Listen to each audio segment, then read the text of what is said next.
शुकताल का वो अक्षय वट विशाल, और उसमें गणपति जी महाराज के दर्शन।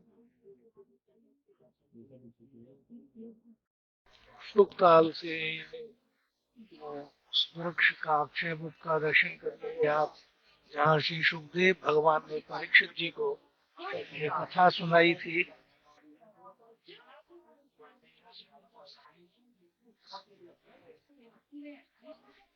सुखदेव भगवान के दर्शन कर लें।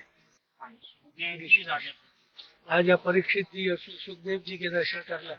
ये भगवान भी जहाँ बैठ के भागवत पंडित जी आपको महात्मा बताएंगे यहाँ का, शुकताल का महात्मा सुन लीजिए आप सब लोग। इसी वट के नीचे भगवान सुखदेव जी ने सर्वप्रथम भागवत का रसपान करा के राजा परीक्षित जी को भावसागर से तार दिया। जो बड़ का पेड़ है इसकी उम्र 5,500 साल से अधिक की है, और इस वट वृक्ष की खास बात है कि इसमें धारी जटाएं नहीं आती। जैसे दूसरे बड़ के पेड़ होते में लटाएं आ जाती है, वो नहीं आती। थोड़ी बहुत आती है तो वहीं पर चिपक जाती है।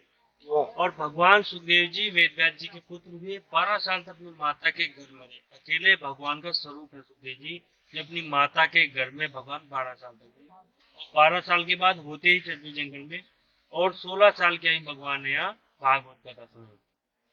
जो राजा परीक्षित हुए ये अर्जुन के पोते और अभिमन्यु के लड़के। महाभारत के आखिर में अश्वत्थामा ने पहले तो पांडवों के 5 बेटों को सिर काट दिए, फिर बाद में ब्रह्मास्त्र को छोड़ा, और ब्रह्मास्त्र को एक एक छोड़ा कि माता को तो कुछ न हो और माता पेट में जो बच्चा वो नष्ट हो जाए। तो उत्तरा को दर्द हुआ, उत्तरा ने भगवान को याद दिया, प्रभु रक्षा करो रक्षा करो। भगवान दौड़ गए, छोटा सा रूप बनाया और उत्तरा के घर में प्रवेश किया, और राजा परीक्षित की ब्रह्मा से रक्षा की। जिस बच्चे को गर्भ के अंदर भगवान ने चतुर्भुज रूप के दर्शन दे दिए वो कितना महान है। जन्म होने पहले परीक्षा हुई तो उनका नाम परीक्षित रख दिया। और राजा परीक्षित के समय में कलयुग की शुरुआत हुई है। राजा परीक्षित ने कलयुग को कुछ स्थान दिए जहाँ पर जुआ खेला जाता हो, मदिरा पाने होते, स्त्री का पाना, मांस मछली का सेवन होता हो। ये स्थान लेने के बाद में कलयुग को शांति नहीं मिली। राजा परीक्षित के पैरों में विनती करने लगे कि आप तो पूरे भारत के सम्राट है, धर्मात्मी राजा है, पांडवों के पोते हैं, आप भी तो हमको कुछ स्थान दे दीजिए। तो राजा परीक्षित ने कहा जहाँ भी अनिति से धन कमाओ वो धन में कलयुग तेरा बात है। और अनिति से कुछ भी धन कमाते, और सबसे मन की चीज था सोने में, चांदी में, हीरे जवाहरात में। ये धातु तो छोटी सी रहती पर कीमत बहुत ज्यादा रहती है। वचन दे बाद में महल में गए राजा परीक्षित, तो सोचने लगे जो हमारे बड़े थे उन्होंने हमारे लिए क्या क्या धन इकट्ठा किया।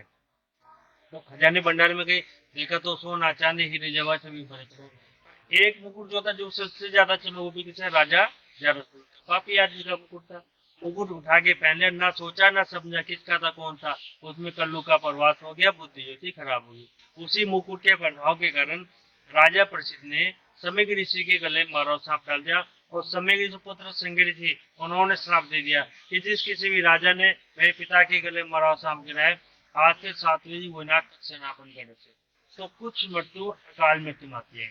सांप के काटने से मरता है आदमी, पानी में डूब के मरता है, आग में जल के मरता है, एक्सीडेंट मरता है, आत्महत्या करता है। इन सबको हजारों वर्षों तक मुक्ति नहीं मिलती, इनकी आत्मा ऐसी भटकती रहती है। तो उसी सांप से मुक्ति पाने के लिए राजा परीक्षित यहाँ, जब राजा पर यहाँ पर आए, यहाँ तो पहले से साधु संत है, ऐसे से साधु संत है जो अपनी आंख बंद करके देखते कि 5,000 साल पहले क्या होने वाला है। राजा परीक्षित ने सबको नमस्कार किया, उनसे पूछा प्रभु जिसके जीवन केवल 7 दिन बचे हो उसको क्या करना चाहिए 7 दिन में मुक्ति मिल जाए। तो बड़े बड़े विद्वान है, कोई कहता है गीता का पाठ करो, कोई कहता है गायत्री का जाप करो, कोई कहता है गंगा में स्नान करो, पर कोई भी नहीं बताए 7 दिन मुक्ति कैसे मिलेगी। राजा पक्षी बातें कर ऋषिगण से, तो गंगा के किनारे भगवान को आते देखा, सारे ऋषि खड़े भगवान को नमस्कार किया। राजा पक्षी देख के अचंभे में हो गए कि साधु संतों की आयु तो हजारों साल से दिखी, ये छोटे से बच्चों देखे नमस्कार करें। तो राजा पक्षी से पूछा प्रभु क्या करना, आप छोटे बच्चों देखे नमस्कार करो। तब ऋषि ने कहा तो भगवान सुखदेव जी और 4 वेदों दिया। तभी भगवान का नाम सुना तो राजा में साष्टांग प्रणाम किया भगवान को आसन दिया, गंगा से जल खिलाए, चरण पूजा आराधना की। भगवान से केवल 2 बातें पूछी राजा परीक्षित ने कि जिसके जीवन के केवल 7 दिन बचे हो उसको क्या करना चाहिए, क्या नहीं करना चाहिए, कि उसके 7 दिन में मुक्ति का जो मरण का कारण है वो सब सुधर जाए, बाद में ना आना पड़े ना जाना पड़े। तो भगवान ने कहा राजा ना पिता आपके जीवन 7 दिन बचे, आप क्यों घबराते हो। आपसे पहले तो राजा खटवांग हुए जिनको भगवान ने 2.5 घड़ी मोक्ष की प्राप्ति करा दी, अभी तो आपके जीवन 7 दिन बचे। और आपसे बड़ा धनवान कौन है जिनकी रक्षा भगवान ने गर्भ में स्वयं की है। तो सुखदेव जी महाराज ने भागवत का वर्णन किया, और भागवत के अंदर भगवान सभी अवतार आते हैं। राम अवतार, कृष्ण अवतार, नरसिंह अवतार, वामन, परशुराम अवतार, वेद अवतार, कपिल अवतार, सु अवतार, मत्स्य अवतार, कच्छप अवतार, मोहिनी अवतार, शेषनाग अवतार। और जब भगवान ने भागवत कथा शुरू की तो राज्य में आनंद आने लगा। आनंद इतना आने लगा, ना भूख लगी ना प्यास लगी। ये भी भूल गए कि मैं कहाँ बैठा हूँ, कितने दिन निकल गए। 6 दिन पूरे हो गए, 7वां दिन शुरू हुआ। भगवान ने सावधान किया, देखो अभी तक नाग आने वाले हैं। और भगवान सुखदेव जी ने राजा परीक्षित जी को अष्टांग योग के द्वारा उनकी आत्मा शरीर से पहले ही मुक्ति करा दी। केवल मिट्टी रूपी शरीर है, और शरीर की कीमत जब तक होते जब तक शरीर में प्राण रहते हैं। उसी बेटी रूपी शरीर में आगे तक सना ने डंक मार दिया, शरीर जो राख हो गया। तो भगवान ने भागवत के द्वारा राजा परीक्षित जो मोक्ष की प्राप्ति हुई, जो मोक्ष पांडवों को नहीं मिला, भगवान के साथ में रहने से देवता भी तरसते मोक्ष है, ये मोक्ष केवल राजा परीक्षित को। वाह, ये भागवत की जन्म हुई, जहाँ से भागवत का जन्म हुआ है। कलयुग के 30 साल निकलने के बाद में पहली भागवत पढ़ते पर यही पढ़ी है। उसके भागवत में पूरे संसार में शुरू हुई। इसका नाम सुक्तार है।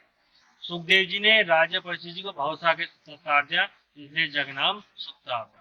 बोले बहुत सुखदेव जी महाराज की जय जय जय श्री राधे गोपाल पंडित जी, आपने बहुत सुंदर शुक्ताल का महत्व महात्म बताया। जय हो, जय श्री कृष्ण। अभी आप श्री सुखदेव जी के भी दर्शन कर लें। सुखदेव जी विराज रहे हैं। ये कृष्ण भगवान और परीक्षित और श्री सुखदेव भगवान। जय श्री कृष्ण। सभी भक्तगण पधारे कथा सुनने के लिए। पंडित जी ने बहुत सुंदर शुक्ताल का महात्म बताया। जय श्री कृष्ण।